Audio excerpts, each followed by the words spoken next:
3 months into the year, we decided to rip up our goals that we'd set in January and start again.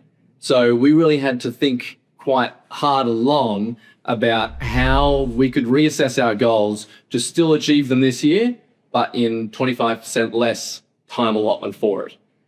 You've probably seen something like this on Instagram previously, where there's, the hustle motivation pages that post this every month and they just keep you accountable to where you are in the year. But I think it's a really great time to take stock now at the halfway point, because we are nearly in next week. We're at the proper halfway point in the year, and really quickly realize, are you halfway towards achieving your goals that you set out in January or not? So this is now the point where you get to reassess that and decide perhaps you're going to rip some of your goals up like we did, or perhaps you're going to knuckle it down and achieve those goals even by the end of September. So hopefully by the end of this, you've got a very clear roadmap to the end of your year moving forward. All right, good. So we call this the halftime reflect, reset, and lock in. Does anyone know who this guy here is? He's a basketball guy. This is Phil Jackson. So he's an 11-time NBA champion coach. There's all of his NBA championship rings, which I don't imagine he would wear all at once. Sort of look like Thanos. But he's been the coach for some of the greatest players of the game. You're talking Michael Jordan, you're talking Kobe Bryant, and there's photos of him with them. This photo is actually of him in the locker room at halftime, and just behind this playbook is Michael Jordan sitting there listening to Phil Jackson coach him. And we often think of these guys on the main stage, on the court, and they're the heroes of the story. However, I believe the coach is potentially more important to the story than the star players. Now, you might also be familiar with Phil Jackson's playbook because of the Netflix documentary, The Last Dance. I want you to feel the tears that I felt when I won the first one.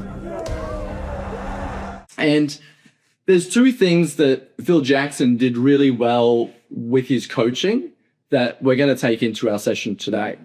The first one is that Jackson typically had his players sit in silence for the first few minutes of the halftime cool down sort of time. This then allowed them not just to regulate their heart rates, but it made them let go of any bad calls that they made in the first half and clear their minds really purposefully and intentionally. I really find that hard to believe, that you would have these all-star players go down into the locker room and with the first couple of minutes, they'd just be completely silent. You'd think that there would be, punching against the wall, I stuff that up, or, getting cranky at each other for bad falls that they made. So that's why Phil made it very intentional that the first couple of minutes of halftime were just to sit there in silence. So we're actually going to do that today. If you've got your goals handy, whether it's on your phone notes or in a Google Sheet somewhere, I just want you to just take a few moments, because you're not going to do this in your general day-to-day. Take a minute just to have a look at the goals that you set in January, so then we can rebuild and build upon them for the rest of the session today. The second part of the halftime reset is going to be, and this is from Phil Jackson's playbook, is all around self-correction. So Phil wouldn't go in and tell them what they've done wrong, because generally you know where you're at.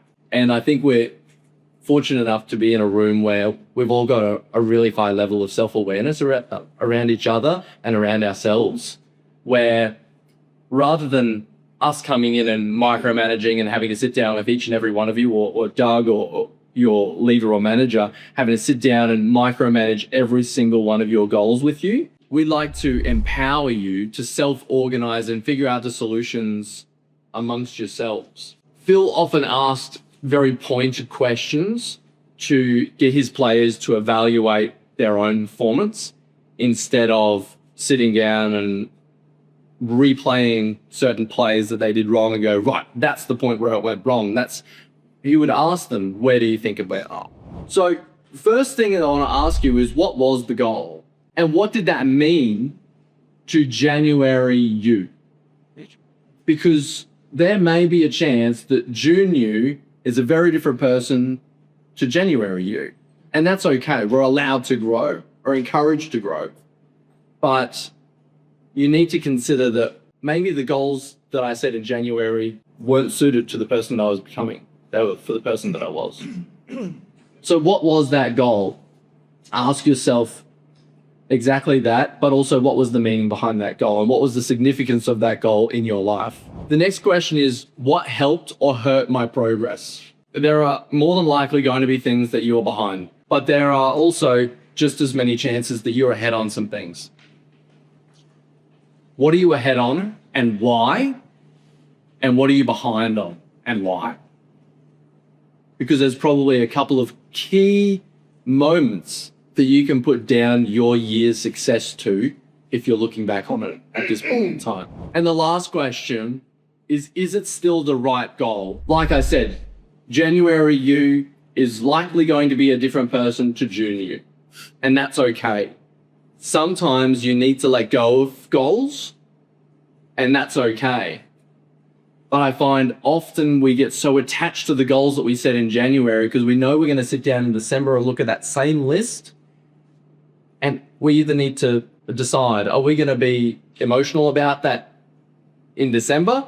Or do we need to be emotional about that now, cut our losses and move on to what's right for us moving forward?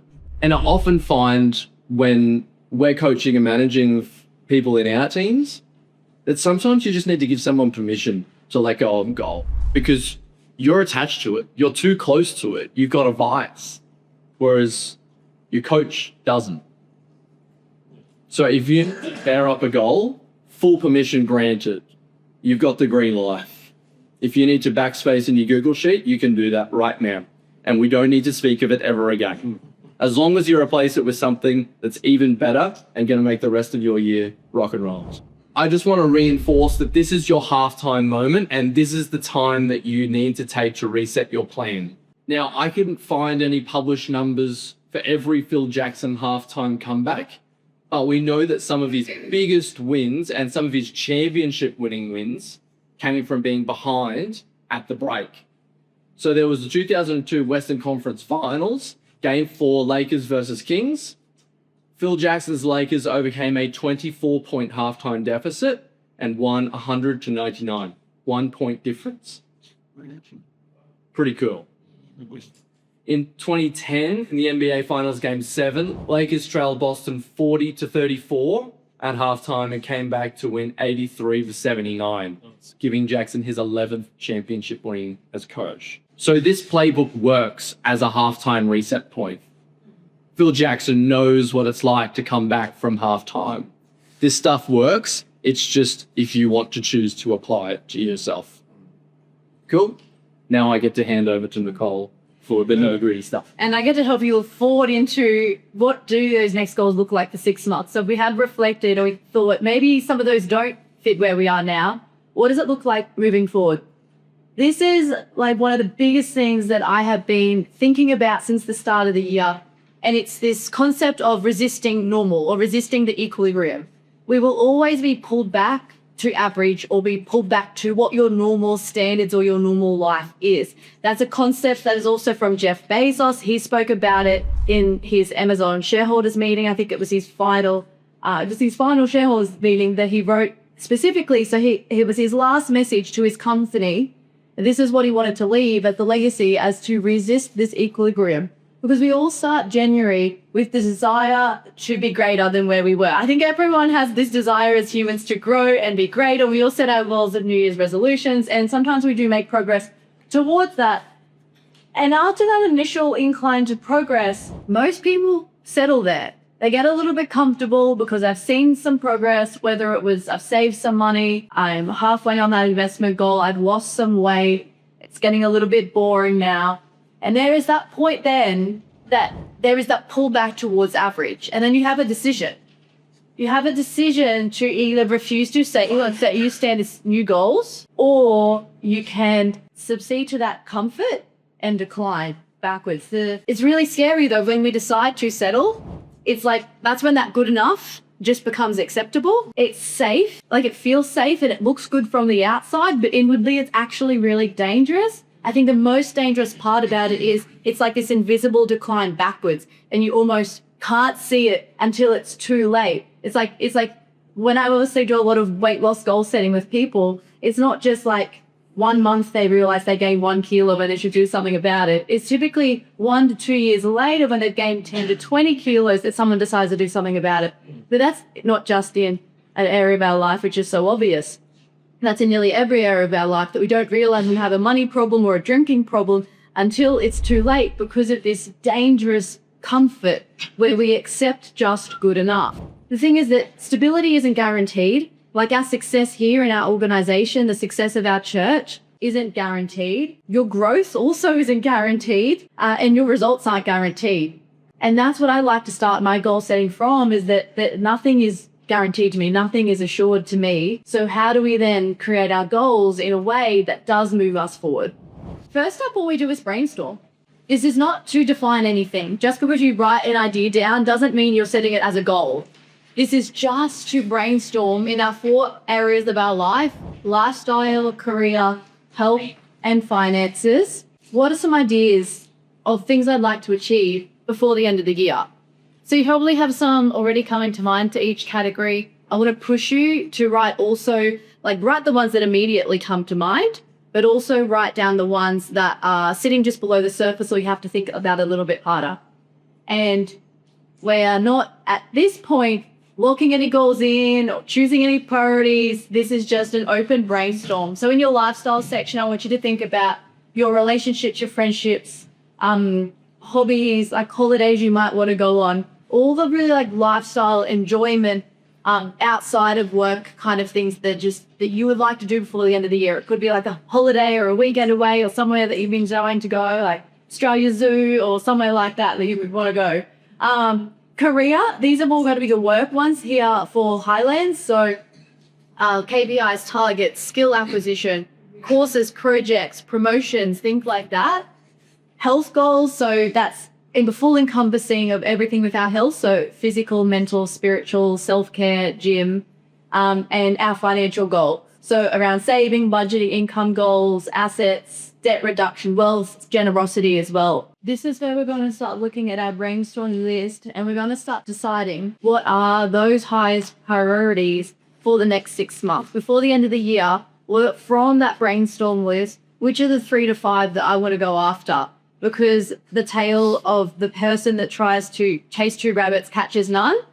That's essentially what we could accidentally do if we try and go after every single goal on that brainstorm list. That all things are good and meaningful. 100% everything on your list is important for your life. I typically go month by month. I wouldn't plan out all 6 months in advance. You might like to, but I typically would just now set July goals and they come back at the end of July and see where I'm at, and then fill in my August ones.